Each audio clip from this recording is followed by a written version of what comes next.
Слава Христу! У аўстрыйскага псіхатэрапеўта, невролага Віктора Франкла, который стварыў сваю такую сістэму, методыку псіхатэрапіі, якая асноўваецца на пошуках сэнсу.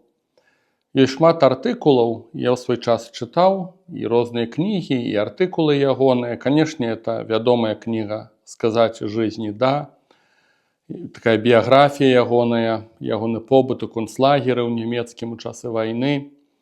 Але шмат артыкулаў таксама чытаў, і у яго гучаў неаднойчы такі матыў, што людзі патрабуюць сэнсу, у іх ёсць голад сэнсу, і гэты голад ён не меншы, чым голад хлеба, які перажывалі людзі ў часы вайны, альбо перажываючы, прабуючы выжыць у концлагеры.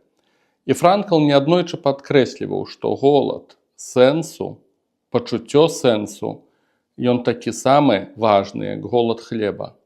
Ён базавы, ён фундаментальны. І, канешне, чытаючы гэтыя артыкулы, я захапляўся, таму што ўся методыка, падыход Віктора Франкла, канешне, яно такое да болей рэлігійнае, у нейкай ступені духоўнае. Польскі вядомы псіхатэрапеўт Юзеф Аўгусцін казаў, што магчыма, таму Франкл не настолькі папулярны, што аж настолькі ягоны падыход духоўны і рэлігійны. Але, чытаючы гэтыя ўсе разважанні, я ў адным моманце з Франклам не надта згаджаўся, таму што я пачынаў разумець, што гэтыя пошукі сэнсу, яны не могуць быць проста чалавечымі. Як бы чалавек не шукаў сэнс у сваім жыцці, раней ці пазней ты ўсё-такі пачынаеш упірацца ў нейкія бар'еры, у нейкі тупік. Чаму? Таму што пошукі сэнсу, яны глыбінныя, яны духоўныя, і яны звязаныя з тым, што мы згубілі рай, калі можна так сказаць.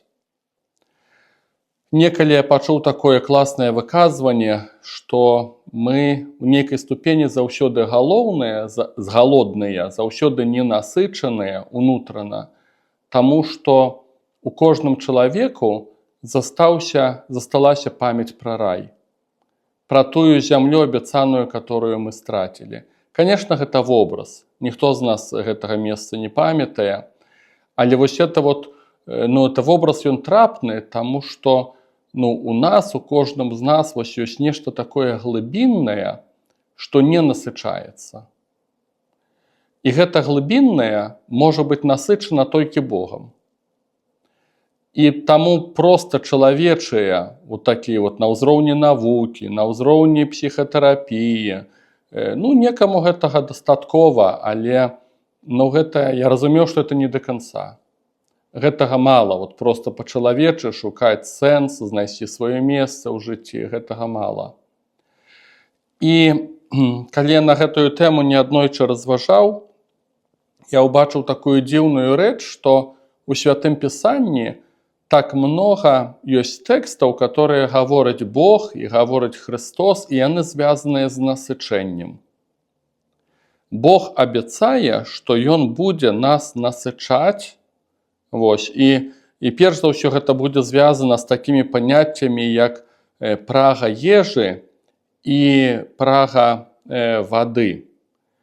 Прычым у кнізе Выхаду, калі ізраільскі народ вандраваў па пустыні, вось гэтыя два віды прагнення, яны найбольш ярка праяўляліся, прычым рускі сінодальны пераклад ужывае два словы: жажда вады і Христос на пустыні взалкал. Гэта значыць, што ён прагнуў ежы. І Бог насычае гэтыя два базавых прагненні, вада і ежа, насычае на пустыні. Але пасля Пісанне паказвае, і ўжо Христос будзе прапаведаваць у нейкай ступені ў пераносным сэнсе, што мы надалей у нашым жыцці, вось у нас ёсць гэтая ненасычанасць, і Гасподзь будзе паказваць, што Бог ёсць той вадой, которая нас наталяе, насычае. І Бог ёсць той ежай, которая нас будзе карміць. Напрыклад, канешне, у адносінах да Духа Святога гэта будзе ужывацца 7 раздзел Евангелія ад Яна, дзе Христос будзе казаць: «Хто прагне, прыйдзі і пі, хто хоча, у таго пацякуць рэкі жывой вады». А сказаў гэта пра Духа Святога, которые павінны былі прыняць веруючыя, бо не было на іх яшчэ Святога Духа. Умова прыняцця Святога Духа – гэта прагненне. Хто прагне? Вот этот вот унутраны голад. У размове з самаранкай гучыць гэты матыў пра жывую ваду. «Я дам табе ваду, каб ты сюды больш не прыходзіла». Это 4 раздзел ад Яна. Вось. А ў 6 раздзеле ад Яна Христос будзе казаць пра Еўхарыстыю, пра тое, што Ён будзе нас карміць.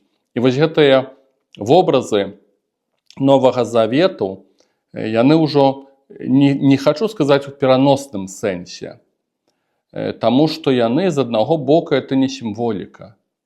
Яны вельмі рэальныя, гэтыя вобразы, але проста яны не звязаныя ўжо з такім матэрыяльным хлебам і матэрыяльнай вадой. І разважаючы і назіраючы за гэтымі думкамі і працэсамі ўсімі, я нават у нейкай ступені, бачачы, што это даволі шмат у пісанні, гэты матыў паўтараецца, я нават сам сабе некалі так сказаў, што гэта нейкая Божая кулінарыя. Да, яна можа не такая багатая, там у нейкай ступені, да, это ўсяго толькі ежа і вада, але вот што Бог хоча нас накарміць. І я так сабе трошку жартам не жартам і так і назваў, і сённяшняе разважанне таксама так называю, это Божая кулінарыя. І разважаючы на гэтыя тэмы, асабліва хачу звярнуць увагу сёння на Евангелие ад Яна, 6 раздзел. Ён такі даволі няпросты, але проста, акцэнтамі хачу падкрэсліць некаторыя пункты. Пачынаецца ўся гісторыя з таго, што Христос, ён садзіцца на човен і пераплывае на другі бераг. І людзі яго шукаюць, яны бягуць за ім. І яны прыплылі ў Кафарнаум, магчыма, нехта па беразе, магчыма, іншыя там на іншых лодках, на чаўнах, прыплылі ў Кафарнаум, шукаючы Езуса. Калі ж яны знайшлі яго на другім беразе мора, сказалі яму: «Рабі, калі ты прыйшоў сюды, прыбыў сюды». Вось першы момант, на што я хачу звярнуць увагу, людзі шукаюць Езуса. Многія з нас у гэтым эпізодзе абрадуюцца, таму што это многа. Гэта немало, што людзі шукаюць Бога. Мы нават не даходзім часта да гэтага пункта. Мы радуемся, калі хоць хто-небудзь звяртае ўвагу на нешта касцёльнае, рэлігійнае ці такое трошку духоўнае. Мы ўжо радуемся. Мы радуемся, это я не пра сябе кажу, а ў большасці пра людзей. Я гэтаму слаба радуюсь. Але мы радуемся, калі нехта там хоць раз на год на свята з'явіцца, нам ужо здаецца, о, як добра. Нехта там перад касцёлам перахрысціўся, нехта зайшоў, пастаяў, падумаў, і мы кажам: а ну ж яго вот нешта зачапіла. Нехта абраз убачыў, нехта зайшоў, паслухаў, там як іграюць арганная музыка, і ў ім там нейкія духоўныя ноткі ўзварухнуліся. Нехта прыйшоў у касцёл за гуманітаркай. Быў такі час, калі даволі такі нават вялікі працэнт людзей хадзіў.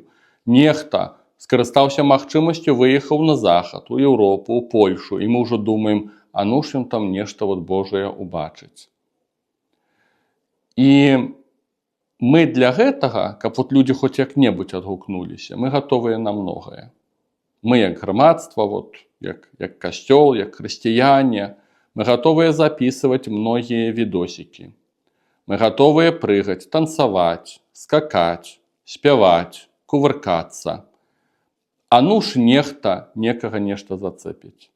А ну ж нехта праглядзіць. Мы радуемся, калі шмат праглядаў в соцсетках. Мы радуемся, калі ставяць лайкі, калі ідуць рэпосты. не сказаў бы, што это прыводзіць да Езуса. Не сказаў бы. Але мы радуемся, што хаця б хоць што-небудзь, да нешта ў гэтым напрамку. Дык вось у Евангеліі мы чуем, што ўсё-такі людзі Езуса шукаюць. Яны не проста лайкі ставяць, не проста рэпосцяць. Яны не проста выгаду, там вот чыста чалавечую, на сапраўды вот, неяк там Езуса шукаюць. І вось з гэтымі такімі рознымі пошукамі Езуса яны бягуць за ім. У кожнага там, напэўна, свае матывы. Нехта чакае здараўлення, нехта сапраўды хоча пачуць, што ён прапаведвае, нехта чакае, што ён будзе лідарам палітычным. У кожнага, напэўна, свае нейкія матывы. І вось яны бягуць за Езусам. І, зрэшты, быў адзін з важных цудаў адбыўся, это размнажэнне хлеба. Таксама ён справакаваў вось этот ажыятаж натоўпу. І людзі бягуць за Езусам. Яны на другі бераг пераплаўляюцца, і Христос сустракае іх наступнай фразай. Езус адказаў ім: «Сапраўды, сапраўды кажу вам, шукаеце мяне не таму, што бачылі знакі, а таму, што елі хлеб і насыціліся. Дбайце не пра ежу, якая гіне, але пра ежу, што застаецца на жыццё вечнае, якую дасць вам Сын чалавечы». І вось пачынаецца моя кулінарыя. Моя, я так назваў, Божая кулінарыя. Господь, ён не асуджае гэтых людзей. Гэта я магу там крытычна выказацца, я магу пабурчаць, магу там скрытыкаваць у голас ці не ў голас, у сэрцы напэўна. Господь, ён не асуджае гэтых людзей. Ён бачыць, што за ім бягуць. Ён не хваліць, ён не асуджае, ён не бурчыць. Ён гаворыць важную праўду. Дбайце, гэта значыць пастарайцеся, каб у вашым жыцці была іншая ежа. Там традыцыі, культура, гуманітаркі, выгада, кампанія, лайкі, прагляды, яно сабе. Дбайце, каб была іншая ежа. І вось пытанне, пра якую ежу ідзе размова. Дбайце пра ежу, што застаецца на жыццё вечнае, якую дасць вам Сын чалавечы. Вось этот голад унутраны наш, который не насыціць ніхто і нішто. Гэтую ежу здольны даць толькі Сын чалавечы. І пытанне, што гэта будзе за ежа.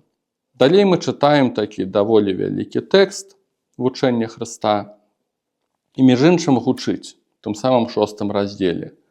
«Бо хлеб Божы – гэта той, хто сыходзіць з неба і дае жыццё свету. Я хлеб жыцця. Хто прыходзіць да мяне, не будзе галодны, і хто верыць у мяне, ніколі не будзе прагнуць». Вось гэтая ежа, пра которую трэба дбаць, гэта ён і ёсць. Ён ёсць гэтай ежай. І каб насычацца гэтай ежай, трэба прыйсці да яго. Што значыць прыйсці да яго? Гэта значыць верыць у яго, кажа Христос. І такі чалавек ніколі не будзе прагнуць. І, канешне, я дадаю свае 5 копеек, дабаўляю, што верыць у яго, гэта глыбей, чым проста верыць у існаванне Бога, што ён Сын Божы і так далее. Д'яблы таксама ў гэта добра вераць і добра это ўсё ведаюць і разумеюць. Ідзе размова пра іншае, пра тое, што ты калі пачынаеш верыць, ты пакараешся яму як Богу. Ты пачынаеш таксама любіць яго, гэта ўжо наступны крок. Але верыць я, не ведаю, сотні, тысячы раз буду это паўтараць. Я не ўспрымаю асабіста такой веры, дзе людзі не маюць патрэбы зразумець, што Бог гаворыць. Вот як верыць у Хрыста і адначасна абясцэньваць і не быць зацікаўленым тым, што ён гаворыць. Таму для мяне асабіста вера, гэта звязана з прыняццем ягонага слова, яго навукі. Ты слухаеш, разважаеш, пакараешся яму, прабуеш хаця бы жыць паводле гэтага. Вот это ёсць вера. І это адзін з пунктаў насычэння. Вот это ёсць хлеб жыцця, который ў жыццё вечнае, гэта прыняць яго у ягоным слове, прыняць яго як асобу. Вот. Не абстрактна, што ёсць нейкі там Бог недзе, который нам паможа у нашых бедах. Не.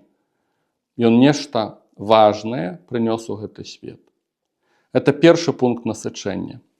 Другі пункт насычэння – гэта ўжо будзе Эўхарыстыя, і гэта будзе там далей навука Христовая ідзе, і мы чытаем. «Я хлеб жывы, які сышоў з неба. Калі хто будзе спажываць гэты хлеб, будзе жыць вечна. А хлеб, які я дам, гэта цела маё дзеля жыцця свету». І выглядае на тое, што тут ідзе мова не ў пераносным сэнсе. Да гэтага моманту Христос сказаў пра сябе, што ён ёсць хлебам, і сказаў бы ў кантэксце нават ягонай навукі, адносінаў з ім. А зараз ідзе размова пра ягонае цела, вельмі канкрэтна.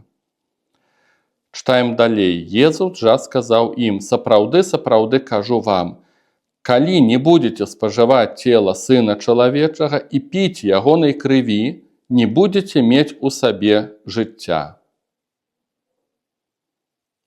Бо цела маё праўдзівы спажытак, а кроў мая праўдзівы напой. Хто спажывае маё цела і п'е маю кроў, трывае ўва мне, і я ў ім». І вось гэта другі акцэнт насычэння этой Божай кулінарыі. Значыцца, падсумоўваючы трошку, я не бяру тэксту пра Святога Духа, але Божая кулінарыя, яна складаецца з гэтых асноўных частак. Жывой вадой з'яўляецца Святы Дух. Вядома, што на адной ежы мы не выцягнем. Трэба вада. Гэта 4 і 7 раздзел Яна. Жывой вадой ёсць Святы Дух. А той, хто нас насычае ежай, ёсць сам Христос, ён дае насычэнне, і гэта праяўляецца ў слове і ў Эўхарыстыі. Калі мы спажываем цела і п'ём кроў ягоную.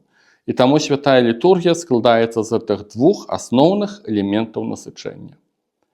Першая частка – гэта слова, другая частка насычэння, і вось этой ежы, гэта ёсць Эўхарыстыя, цела і кроў. І цяпер напрыканцы адно з важнейшых пытанняў. Калі мы проста по-людску ядзём ежу, мы здольныя сказаць, што мы нешта любім, нешта не любім. Нешта нам падабаецца, нешта не падабаецца. Вось я не люблю там смажанай і варанай морквы, цыбулі. Это адны з нешматлікіх рэчаў, которые я не асоба там ем. Во всякім разе, у вялікіх аб'ёмах. А нешта там і больш любім. І нам это не складана сказаць, што нечым мы насычаемся, а нешта нам не смакуе. Это не складана сказаць у жыцці такім вось светскім. І думаю, што ў жыцці духоўным таксама трэба вучыцца называць рэчы сваімі імёнамі. Трэба вучыцца максімальна проста, ясна, хаця бы для самога сябе адказваць на пытанне, што мяне насычае у жыцці духоўным. Каб гэта не было для нас тэорыяй, калі мы на гэтае пытанне не адказваем, то ўсё будзе проста традыцыяй і тэорыяй, которой мы раней ці пазней начнём стамляцца, і это будзе бесплённыя практыкі. Важна, чым я кармлюся, што мяне насычае. І тое, пра што гаворыць Христос. Я думаю, што вопыт многіх хрысціянаў пакажа, што гэтыя рэчы яны насычаюць. І прычым сказаў бы, што яны павінны быць не тое, што за нешта адно ўхапіцца, а я там буду хадзіць на імшу і ўсё. Павінна быць усё. Все гэтыя пункты, яны важныя. Это і ёсць Божая кулінарыя, яны ўсе гэтыя пункты павінны спрацаваць. Нехта будзе насычацца праз тое, што ён ходзіць на святую літургію. Окей. Я асабіста насычаюся, калі я разважаю слова. Я сабе магу адказаць на гэтае пытанне. Калі я проста стаю на імшы і слухаю Слова Божае, я гэтым не насычаюся. Мне гэтага не хапае. Гэта выпадкова, калі нешта мяне зацэпіць з самой літургіі. Калі я са словом прабываю адзін на адзін, малюся, разважаю, пагружаюся, я пачынаю насычацца. Я унутрана кармлюся, і я гэта сам сабе магу сказаць, нікому нічога не даказваючы. Бо мне важна адказаць на гэтае пытанне, чым я насычаюся. Нехта будзе насычацца праз тое, што ён будзе, у касцёле каталіцкім ёсць культы эўхарыстыі па-за святой імшой. І трэба ўсур'ёз успрымаць, усур'ёз, хоць это не біблійная практыка, няма у Бібліі паняцця адарацыі, так як мы маем у касцёле, это намнога пазнейшая, канешне, практыка у нашай хрысціянскай канфесіі. Але людзі насычаюцца. І да гэтага трэба сур'ёзна ставіцца, што людзі прыходзяць на адарацыю, моляцца, прабываюць у цішыні, і яны насычаюцца Божай прысутнасцю. З гэтага нельга смяяцца і нельга гэтага крытыкаваць як практыку. Таму што это і той, хто спажывае цела Хрыста, ён таксама насычаецца. Магчыма, не ўсе, для некага это проста нейкая фармальнасць, але для некага это вельмі сур'ёзна. І вот это пытанне важнае. Чым я насычаюся? Тут трэба мець адвагу, каб назваць рэчы сваімі імёнамі. Таму што калі я не насычаюся Словам Божым, ці не насычаюся Эўхарыстыяй, магчыма, нешта не так працуе ў маім жыцці духоўным. Это розныя варыянты, тут не бяруся ацэньваць. Да. Але это тое, што Гасподзь абяцаў, тое, што нас насыціць. І гэты момант важны. Імейце адвагу, не бойцеся, прабаваць адказваць сабе на гэтае пытанне. Што мяне насычае ў жыцці духоўным?